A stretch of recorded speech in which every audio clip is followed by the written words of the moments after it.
Welcome back, everybody. This is Wings of Wax, and we are playing Slay the Spire. So far, This has actually been a full weekend? Yeah. Since I last played. So, let's see where we're at. We have picked up 2 Infernal Blades that are free. We have Battle Trance. We have a True Grit that I'm looking to upgrade because I really would like to start to choose which cards are going to be exiled. Ghostly Armor is pretty sweet pickup. So we're not really like in a straight direction here. We do have Brutality, which I could see us leaning towards going for the losing HP archetype if we get offered those cards, but obviously we don't need that with Brutality. Brutality is just kind of there in case we find cards that are for that synergy. So let's see what we get offered here. We get Reaper, Immolate, and Berserk. I don't think this is the strategy for Berserk, mostly because I feel like Berserk is better suited for a defense style strategy. So like a barricade or barricade and trench kind of deck, basically. Mostly because that way you can absorb the 2 vulnerable and be able to block through it, and then you basically just get extra energy for the remainder of the game. Maybe that's the improper way to look at it, but I think that is reasonable enough. But between Reaper and Immolate, it's a tough decision, actually. Reaper, heals. So I guess that's kind of the reason why I'm looking at that. But I feel like Immolate dealing the actual 21 damage is probably more worthwhile. I could be wrong, but I from my past experiences, Immolates have been really good to at least take down all of the mobs that lead us towards the boss, but not necessarily the boss. So neither does Reaper, but Reaper's part of that same category because it's an AoE. And typically bosses are not multiple enemies. Usually elites are, or regular mobs. But I think I'm going to take the Immolate here. What are our options? All right. So we have, obviously, the Calling Bell, which will give us the Cursed Bell, which is a curse that is unplayable and cannot be removed from our deck. But it does give us 3 random relics, which can be helpful. We also have Slaver's Collar, which I'm a pretty big fan of. During boss and elite combats, we get an additional energy, so I'm always a fan of that. And Cursed Key, I'm actually, I would say, a reasonable fan of as well, because we get a curse for every non-boss chest we open, which in other words just means like these chests right here, which we only really get offered 1 per round. Unless, of course, we find some in the question mark rooms, so that is the other issue. But typically if we take that, then I would try to find, like, this is not obviously the route we're going to be going down, but just to give you an example, we would be taking this and then looking, we'd be positioning ourselves to go down to a shop almost immediately after to see if we can remove those curses. I think I'm going to take the Slaver's Collar, since our deck, there's only 2 2-mana cards in here. I think that's reasonable enough, because if we had a bunch of like 2-mana cards, like 4 or 5, I would say, plus cards, I would definitely take the Cursed Key here, as having the extra mana, extra energy every single turn would be more beneficial. But I think Slaver's Call is just going to be better for us here. We can take a couple of 2-mana cards still. I just don't want too many of them. That's really what it comes down to. Okay, we are in Act 2. So I would like to fight elites if I can help it, which there is one right here. There's one right here, which means there's potential if we take this route here, we could be able to get, the option of being able to fight an elite and also be able to freshen up at the rest stop. But there is 2 elites here. There's actually 3 elites here, technically. We only really have 1 card we want to upgrade, so like I would say ideally we'd like to hit like 2 rest stops. That way we just have enough health to be able to maintain us, as well as be able to upgrade the exhaust card that we have, the True Grit. We do have 332 gold, which obviously hitting a shop would be nice, which this way we actually would hit a shop. So I think we go down this direction, but it's just a matter of which one of these which one of these do we take? And obviously, if we want to be able to hit this enemy here, then I think this is worthwhile. We also have a couple of potions to be able to help us out, so let's see what we get. We have Infernal Blade, which will give us Immolate. We do kind of want to be able to protect ourselves for this turn, so why don't we just go for the Ghostly Arm. Actually, let's go for the Pommel Strike first. See what we get. We get Brutality. Brutality's fine. I don't think I'm going to need it, though, here. I mean, I guess it's free because we're probably not going to be taking too much damage. Oh, I forgot we had Anchor. I got to remind myself here. We have Akabeko, which will give us 8 damage for our first attack on every combat. We have Anchor, which will give us 10 block at the start of the first turn. We have Red Skull, which is when we're at 50% HP. We'd get 3 additional strength. And obviously, we just picked up Slaver's Collar, so. Let's go for the Battle Trance. We did draw the Immolate. I don't see a reasonable way for us to go for Clash here, because we don't have an upgraded True Grit, so we can't actually rely on the fact that it will actually hit one of the defends, because then only like casting one defend would not be a bit bad deal to be able to pump out a Clash here. But I think just going for Immolate and, you know, Strike is reasonable enough here. I'm not even sure that going for that whole line of plays with the True Grit and getting to set up the Clash was actually worthwhile anyways, but not that it really mattered. We get a Body Slam. Let's go for the Battle Trance. Maybe I should have done the Pommel Strike first, but I think we're doing okay. 9 plus 12 is not enough to kill you. Bash plus, what's that? That'd be 13. So it's still not enough to kill you, but it will set us up to be able to kill you on the following turn. So I think that's reasonable enough for us here. And we're just not taking really any damage from him, so I'm pretty excited about that. Poifecto. We get options. We get armaments, which I don't think we have one yet. I would like to take one. Yeah, we don't have any yet, so I'm going to take one. Headbutt is also really good, and Disarm is also really good, too. They're both fantastic cards. Yeah, I think armaments is just strictly the best card here, at least. I would say the first armaments is strictly the best card here. The second one, though, definitely not, because you don't really need 2 armaments, but and we don't have Apotheosis in the deck, so it makes sense to take the armaments here. But yeah, I'm just looking because the other 2 cards are also like really good too. I would like to fight them because I do not want to lose all my gold. Let's see what we get. Let's start with the Battle Trance, see where that leads us. It leads us down to Infernal Blade. Let's go for the Infernal Blade. We can go for the armaments here to be able to upgrade everything else in our hand. And potentially we can't kill one of we can't kill anybody this turn, so oh wait, no, we can. This is plenty of damage, so we actually could. Is it worth going for the bash then? I don't think it is. Oh, this is the 8 damage from Akabeko. That's right. So if we deal 18, this will be 8. Right? And then that'll be 9, so 17. That should kill at least the first guy. I think we should go for that. Let's see where that takes us. Right, we already played Battle Trance, so obviously it's not going to draw cards. That's why I said, where is it going to take us? Because I assume we're going to be drawing cards this turn, but we already did. Let's see, we can Ghostly Armor, which I think is worthwhile. I think we go for the Brutality, and just the hand just kind of plays out itself. Who do we take out? That is the next question. Bear is going to do something to us, but I don't think he's going to be doing it this turn. I wonder if we just take out like the leader guy and save Bear for last. I don't know. I haven't played against these guys frequently enough to know like their the ways that they attack and which ones you're supposed to target first. Whereas a lot of enemies, I actually do have a pretty good idea of that.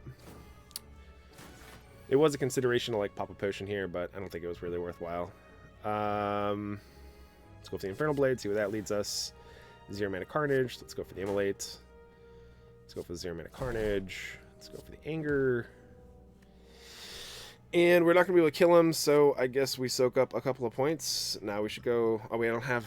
I was thinking we had Kane 12. We can kill him with 2 strikes, but we're going to be weak next turn, so we're actually not going to be able to. So we actually should go for a strike here, I believe. Because then any like 2 mana attack will actually be able to take him out. Like Bash plus Strike would do it. We don't really have any other 2 mana because we already played both. We played the Immolate. So maybe just preventing some damage this turn is actually more beneficial to us. I don't think it's worth it to use a potion either, so... is he dead? Is he dead? Yes, that's 13. It's actually, we also have the Anger too, so... We get Red Mask, which will, at the start of each combat, apply 1 week to all enemies. Explosive Potion is better than this Elixir, because Elixir just sucks. Shrug It Off, Flex, and Rage. So, I mean, they're all pretty decent. We don't have a direction yet. That's the problem. And when you don't have a direction, just taking like good cards is fine. But to be honest, I don't think we take any of these. I would say if we were to, I mean, they're all really good choices. That's the problem. Because we have what, 4, 5, 6, 7, 8, 9, 10 attacks. We have 1, 2, 3, 4, 5, 6 defends. So if we were to take anything, I guess it would be probably Shrug It Off or Rage. We do have a lot of attacks, which means, you know, obviously it would be beneficial for Flex, but we're not really quite ready to commit to the Flex deck. And Flex is like always good, but Shrug It Off is always good too, and Rage is always good too. So like these are all cards that are always gonna be good. I think if I were to take a card here though, it probably would be Shrug It Off, but Rage is a really decent card too. It does get a lot better obviously once you actually upgrade it too, whereas Shrug It Off does not get arguably that much better. I'm a big fan of free cards, especially when we have like Battle Trance in the deck. We have Armaments, we will upgrade it too. I'm thinking we take this Rage. Yeah, I think we're gonna take the Rage here. Since we are like slightly aggressive, it makes sense to be able to go for it. Let's go for the Battle Trance first, which will go for the Infernal Blades. That way we can actually upgrade the target with Armaments. Let's go for Armaments here. We have, that's not going to actually do anything to you. Unfortunately, we're going to lose probably Ghostly Armor this turn, but oh well. This still deals more damage than the Strike, so I guess we just get rid of one of his negate effects, whatever that's called. Oh, he's just dead. I didn't do the math, so yeah. Whirlwind is really good. I think we should take that. Body Slam, we're not really the block strategy, and we're not really an exhaust strategy, so we shouldn't take Havoc. So, but Whirlwind actually is good. Being able to deal X amount of damage to all enemies. Ooh, we actually get offered this. Oh boy. How many strikes do we have? Do we remove any? We have 4, so we've removed 1 strike so far from our deck. I'm almost tempted to take this. We do lose 24 max HP. So, vampires navigating an unlit street. You come across several hooded figures in the midst of some dark ritual. As you approach, they turn to you in eerie unison. The tallest among them bares fanged teeth and extends a long, pale hand towards you. Join us, brother, and feel the warmth of the spire. And yeah, so we basically get to remove all strikes from our deck, add 5 bites to our deck, which bites deal 7 damage and heal us for 2 for every time we hit them. So they deal 1 more damage than a strike, but they also heal us. But the caveat is that we lose 24 max HP, which 24 max HP with having 80 is not really that terrible, to be honest. So I think we're actually going to take this. Hopefully we can find a couple of ways to be able to boost our max, because I would like to be able to get it to about 70-ish. That would be nice, but, you know, not the end of the world if it doesn't happen. Sure, let's remove a card. We did say how many how many attacks we had. I think I'm going to take this Brutality out of the deck. It honestly just, you know, has been pretty lackluster. It does actually help out with, like, Rage, and obviously it helps out with, like, Battle Trance and Infernal Blades, because they all... anything that costs 0 except for Clash, I feel like Brutality is just better for, because you're going to be drawing multiple cards per turn, and be able to have more likeliness of being able to cast the 0 mana cards. But... like, we don't really have a strategy. We're just aggressive right now. Or, I shouldn't say we're aggressive. We're just... we just have a typical Ironclad deck. We have no like direction to go in. We have like one exhaust. We have two Infernal Blades, which technically are exhaust cards too. So we only have like 2 exhaust cards in the deck. So we can't even like justify going for an exhaust strategy. Obviously, if we get offered something that like Dead Branch or something, then maybe we start to lean towards more of that. But I do think that we get rid of the brutality and just give up hope on the losing life strategy, since we haven't been offered anything that goes towards that strategy. So we've been offered absolutely garbo. Let's go for the battle trance first. And I would like to armaments to upgrade, and we can go for a rage. So we have Immolate, which will clearly cast this turn. It's just a matter of, do we need to block any more damage? They're going to be dealing 19 to us, so we can afford to take 4, though, since we do have still our Burning Blood, which means we can afford to deal some extra damage, which we will clearly start with this. Because that gave us the Akabeko bonus. That's why we started with that, in case you're wondering. Ooh, we can actually kill this guy. So typically I would take out the guy in the back, but since we can actually take one out right here, I think that's worthwhile. I think we should just kill him. Let's see. We have 36 damage. So yeah. Sorry, math is hard right now. I'm still kind of waking up. Ooh, Spot Weakness and Seeing Red are both pretty fantastic cards, to be honest with you. Isn't there an argument to which one is better right now? Probably the Spot Weakness. Probably. See, like, Seeing Red is good if we had a couple more Battle Trances in our deck. Like, I would say 1 more Battle Trance in our deck, because then we could actually, like, cast more cards, too. So that would probably be the reason why I would go for the Seeing Red over the Spot Weakness right here. But since we only have 1 right now, and we also have 0 headbutts, too, that's the other thing, too. Yeah, let's go for the Spotting of Weakness. I see red. What do we get? Battle Trance is what we're going to lead with. We did get armaments, which is fantastic. Should I even bother? Yes, I should. Should I even bother? Like, we're clearly going to be casting the spot. Oh, no, we can't cast Spot Weakness. Dirt.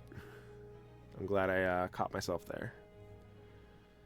So Immolate is the strongest play here.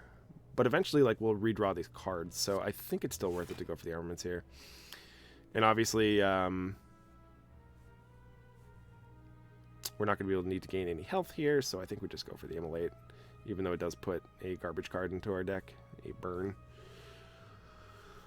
It just deals the most amount of damage. That's really the only reason why. Yeah, let's go for that. No reason to cast anything else there. Consideration to actually pop like a power potion there. But let's see what we get. A bunch of things that don't actually, that we can't actually cast here because of our mana situation. This is why I hate Snecko. He is a giant pain in the rumpus. I'm almost tempted to just go for like a Bash's turn. I mean, we could go for like Ghostly Armor and just pass. But we could afford to take 6 damage. Yeah, 6 damage. Sorry. Like I said, still waking up, so a little yawny. I don't think Infernal Blade's worth it at 2 mana, so I think Bash is just best, though, to try to be able to set up some more damage for the next following turns, and we can afford to take a couple of points of damage. It's not a big deal. We did get a Defend. I like how that doesn't actually change the mana cost of that, so that's pretty fantastic, which is probably what we're going to be casting this turn. Yeah, I don't see any other reason why not to. 13 damage. We're going to be taking 22. That is the problem. But, like, best thing we could do is, like, go for Defend and Clash, but that's not going to actually set us up to be able to kill him. We just need to kill him quickly, because the longer this goes on, the more treacherous it's going to be for us. We did get a 0 mana Infernal Blade. Woo! Nice. We got that. This is going to deal how much damage? 9 damage. This is going to deal 8 damage. Unfortunately, that is not enough to be able to kill. Actually, yes, it will, because this is going to be vulnerable. So we should regain some health back. and then just kill him. All right. Unfortunately, Snecko is kind of a pain in the butt, so... man, I like Rampage quite a bit. Going for that, like, aggressive style strategy again, unfortunately.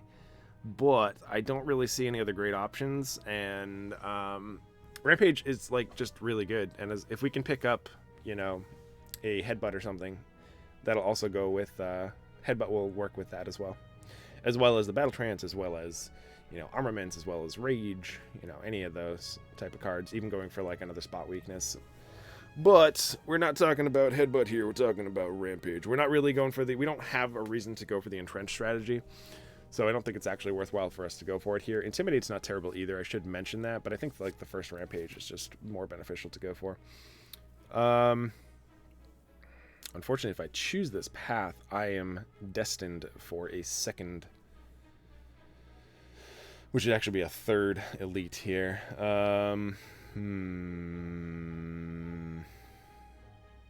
I don't think that's such a good idea, because our deck's not even that good. We don't really have a direction. That's the problem. And, like, as much as I would love to fight as many elites as possible, we would risk dying. I do realize we have 3 potions, though. We should be able to squeak some of these out, but I'm not looking to squeak some of these out. The mobs, the elites on Act 2 are stronger than Act 1, obviously. I mean, every level you go up every act you go up should be stronger, right? So, but it's worthwhile. So anyways, I think it's worthwhile to skip over that elite there to save us some HP. So Augmenter, a man with an eye patch and a devilish grin strides up to you. Hey there, stranger. Interested in advancing science? I can make you stronger than any training or blessing. You're gonna need it if you're one of those heroes with a death wish. What do you say? So we're not going to take Jack's here. We've kind of passed up on going for that, like, strength route, I feel like. I feel like it's more beneficial for us to just take Mutagenic Growth. Transforming 2 cards is not terrible either, but I like Mutagenic Growth because it sets us up for the first turn to deal some extra damage. And typically, like, bosses and stuff don't really deal damage on the first turn. A lot of elites, too. So you can usually deal a good chunk of damage on the first turn. So I think that's worthwhile. Yeah, there's my reasoning. I'm gonna stick to it. Self-forming clay. Whenever you lose HP, gain 3 block next turn. We do need to pick up another key here, unfortunately, but this is a pretty decent one.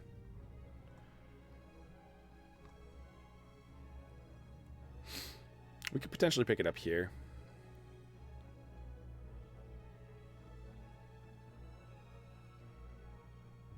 Since most likely we're probably going to heal after this guy when we fight him.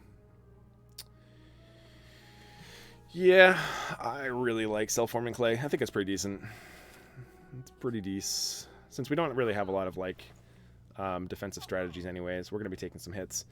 I do like Lantern, though. Getting an additional energy at the start of each combat, so the first turn we get an additional energy, which it would be really helpful. Also, the drill is really good too.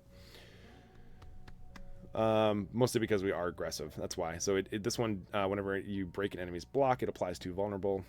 So I do think we take these. We have 73. I was hoping we had enough to be able to go for the card removal service, but that's okay.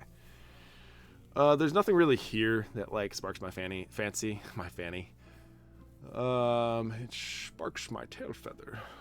I don't really like Demon Form, because it costs 3 mana. It does nothing, and yeah, you basically are just like a turn behind when you cast this. And sure, the longer the game goes on, you know, the better it becomes. But I feel like it's a trap, because I feel like you're gonna get nuked, you know, the second you play it, and then you're gonna be a turn behind, which means you're probably gonna die. So I don't like it. I really don't like it.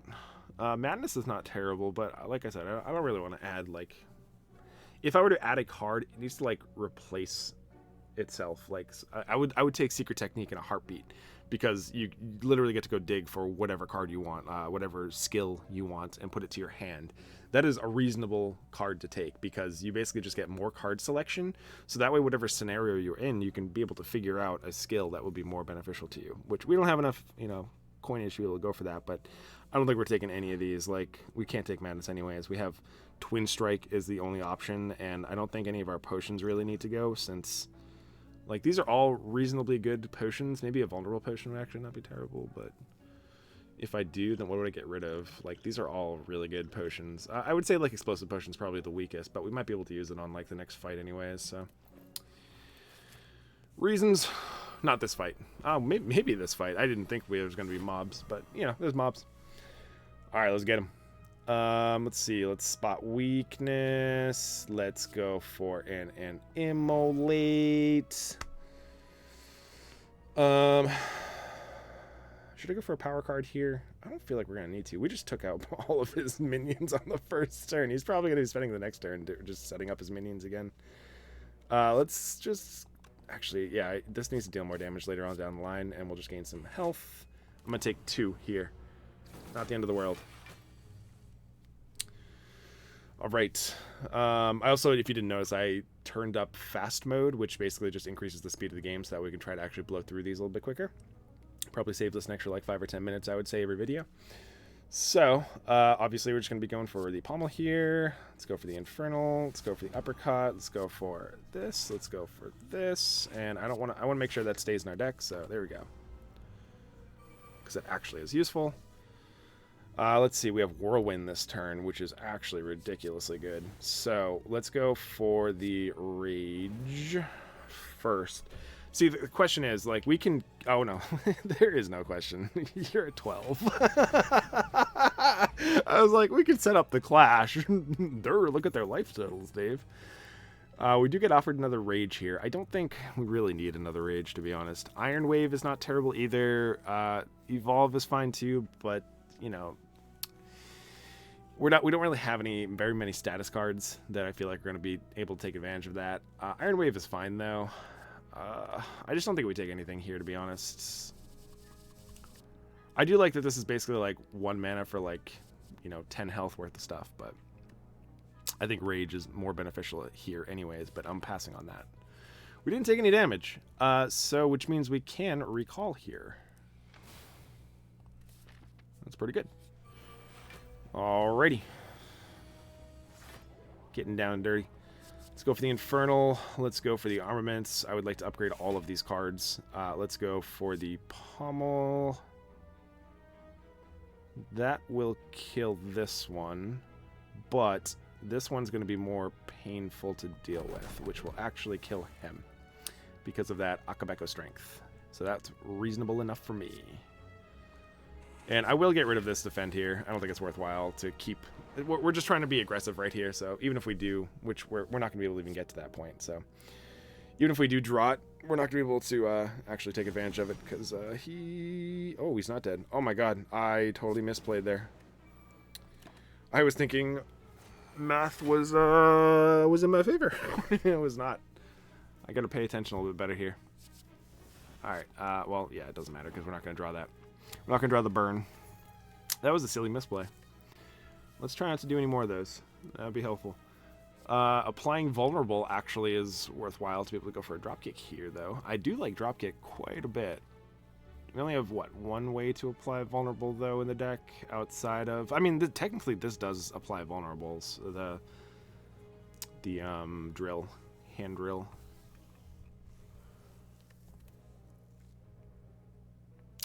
Tempting. I don't think Hemokinesis and Clash are really even up for debate here.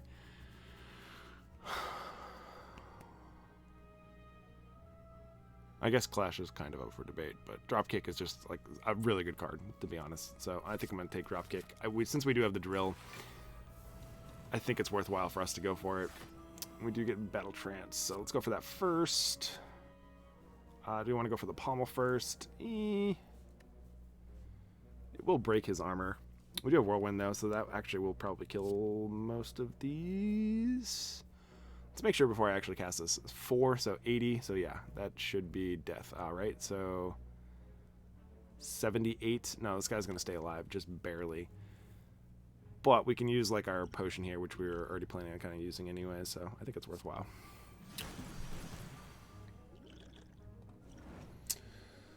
And that's why we count. Shockwave is not terrible either. Blood for Blood is okay, but Enclosed Land is probably the weakest of all the 2-mana cards that you can get for aggressive strategies for Ironclad. So I'm like never going to take this unless I'm like desperate, and I am not desperate, so. We do, however, have Shockwave, which, you know, has that keyword vulnerable. Unfortunately, we're at 23 cards, though, in our deck, which is a lot. It is a lot. We do have a Battle Trance to be able to help us out with that. If we can pick up another Battle Trance, I'll be very happy, but I think we take the Shockwave here. It is really good against bosses, too. I'm having a hard time saying no. Like I said, I don't usually like upgrading Battle Trance because getting an additional card is not worth upgrading. I'm sure I've said this in other episodes is what I'm getting at. I do think that Rage is probably the best thing. Otherwise, we go for the True Grit. I'm not opposed to the True Grit, honestly. Having a 0-mana card, though, to be able to take advantage of, I think is more beneficial. I like upgrading cards to 0 mana or upgrade cards that do cost 0 mana because you cast them so frequently. But I am tempted to just go for the True Grit here. Also, Rampage is worthwhile too. It goes from this card's damage increases by 5. It goes from 5 to 8. So that's also worthwhile, but we don't really have any ways to abuse Rampage right now since we don't have... We have a pretty hefty deck right now, which means I probably shouldn't have actually taken that Rampage, now that I think about it. And we don't have any ways to abuse it other than, like, to redraw it multiple times other than, like, Battle Trance. So, Pommel is also up for debate, but I don't think Pommel is worth going for upgrading just a strictly better card like Rage right now. Rage is just, it just gets better. It does more things for us when we upgrade it. Being able to protect us for 5 rather than 3, which is really relevant, especially when you want to try to be aggressive against bosses and stuff. So I think we actually go for this over the True Grit. I like an upgraded Rage. It's unfortunate that we picked that up, and then like shortly after we got actually offered an upgraded Rage. Hey, we did get the Bash, but we did get the Whirlwind too. Oh man. We have the Bash Dropkick, which I don't think is really worth actually going for since Whirlwind deals the most amount of damage with Akabeko. That's unfortunate for me because this kind of sucks. To be fair, the vulnerability that we actually get from Bash might make up for some of the fact that we're not going to be able to go for a huge Whirlwind here. I think it's actually worthwhile to go for the Bash because... actually, no, it's not because he has 2 negates on him. He has 2 artifacts, so we're gonna skip out on that. Let's go for a power and see what we get here first. We get Barricade. I mean, Metallicized is always good, Combust is always good, but we get Barricade.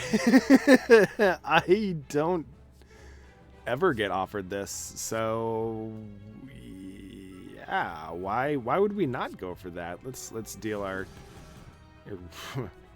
disgusting amount of damage there. 100 damage in 1 turn. And then we also get to keep 10 armor. I would like to play the Rage, play the Infernal. Let's go for the Defend. That way we can actually cast the Clash. We can't kill any of these enemies, unfortunately, but we do need to start taking out the little guys. Maybe I should have gone for like... No, we only gained the one that little bit of defense from the Rage. Unfortunately, we actually have 3 mana this turn. We drew like all of our 0 mana cards, but I do think we need to take out the little guys here. They're gonna be a pain later on, so especially when they take like really good cards from us.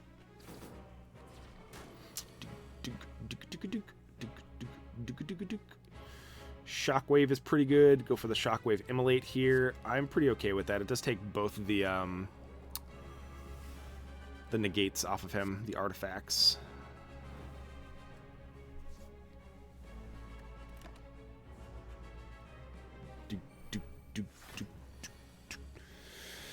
Alright, we get a spot weakness this turn. Let's go for the Battle Trance first before we're making decisions. We have an Armaments, which we should go for the Infernal Blade first, so that we can make a decision to go for the Armaments or not.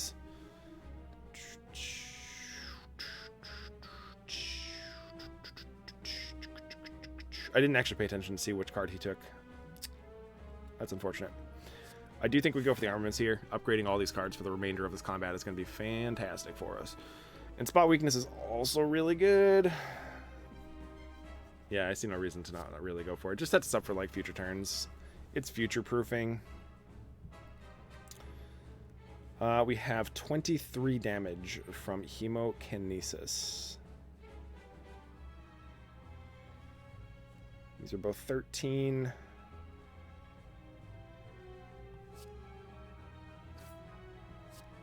Let's see what card we get. Ghostly armor. Well, that's gonna get that's gonna just get ethereal. Unfortunate, but that's okay. I would like to deal extra damage since he is vulnerable anyways. And also I just want to get value out of our 0 mana card.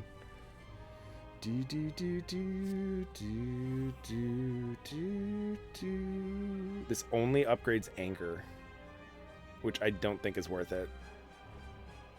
We do have extra mana though, right? We have 1, 2, 3. We're not going to cast that, so we actually do have extra mana this turn too.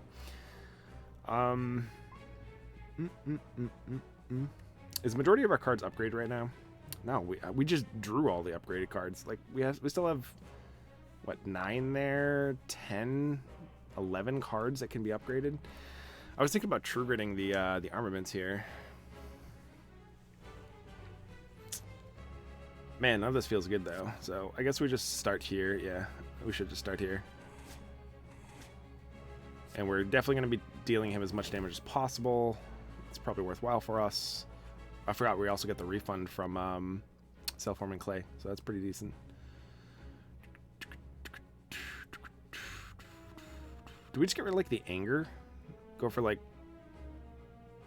True Grit, get rid of anger since we actually do want the armaments to still be in our deck? I think that's worthwhile. Because I don't think it's worthwhile to get rid of either armaments or spot weakness, because spot weakness might actually give us more value later on in the game. So he's going for his Hyper Beam turn this turn. Unfortunate, which means that we have to definitely put up our blocks, which we put up a decent chunk actually, so I'm pretty excited about that. Bam! Not a terrible turn for us, so he's taking a turn off. Let's go for the Rage first, go for the Pommel. Pommel draws us into Rampage. We have Clash to be able to kill him. That went really, really, really well. Oh my goodness. Wow, double tap is fantastic. Fiend Fire is good. We're obviously not taking Brutality. We already got rid of you once. I do think the double tap and Fiend Fire are definitely worthwhile to go for here, though. We do not have very many ways to... We only have like 1 Battle Trance in the deck, so maybe Fiend Fire is not worth it, but double tap is like always going to be worth it. Double tap is a fantastic card, so I think we go with that. Crap, I was supposed to save that for the next video, but that's alright. We're already here. I'm already doing it. We got Replaces Burning Blood, which I think is worthwhile. I don't really like Velvet Choker too much, because it chokes you, you know? And Snecko Eye is pretty awful. I would say this is really good in like the 2 mana strategies for Ironclad, where you're casting a bunch of things that cost 2, just because you're not going to be casting 6 cards in a turn. Whereas you're getting that extra energy, which is worthwhile, but I just don't think it's worth it here, because we could potentially pick up some more 0 mana cards, like more Battle Trances and stuff, and eventually that could screw us with the 6 card limit. I realize that we're probably casting less than 6 cards per turn at the moment, but that extra mana does make it so we can. And also we have like Infernal Blades, which count as 2 casts. So like stuff like that, you know, really adds up. So I think we just take the black blood. There we go, which will heal us 12. I forgot we also picked this up earlier, which I didn't even mention. We have normal enemies. Enemy combats are no longer encountered in question mark rooms, which means we're more likely to get elites. We're more likely to get basically anything else, I should say, other than regular combats. So anyways, everybody, thank you so much for watching. Hopefully you enjoyed this video. Be sure to like and subscribe if you enjoy the content. It really does help me increase the channel, but it gives me just straight up motivation to be able to want to make more videos. And if you like the content and you like the videos, then, you know, subscribing just makes sense, right? Doesn't it? No? I thought it does to me, but Anyways, thank you so much for watching. Really appreciate you guys tuning in. This is actually turning out to be a pretty fun run. I'm not sure if we're going to be able to make it all the way to defeat the heart yet. Hopefully we pick up some really good things along the way here to be able to invigorate the deck. We're looking still for a direction. We don't really have one yet, honestly, and we have 25 cards in the deck. That's a lot of cards, but we don't really have anything that really solidifies us yet into anything. And I feel like there's really only like 3.5 strategies for Ironclad, and we're not in really any of them. Maybe that's because of my own doing. I'm not sure. Maybe it's the choices that we've been given. I just feel like this has been a strange run where we just haven't had really a direction to go down. So, but anyways, thank you so much for watching. Be sure to like and subscribe. I'm gonna keep repeating that. I'm sorry, but it gets really annoying. Anyways, thank you guys so much. Hope you have a great day. Good luck, and grind on, everyone.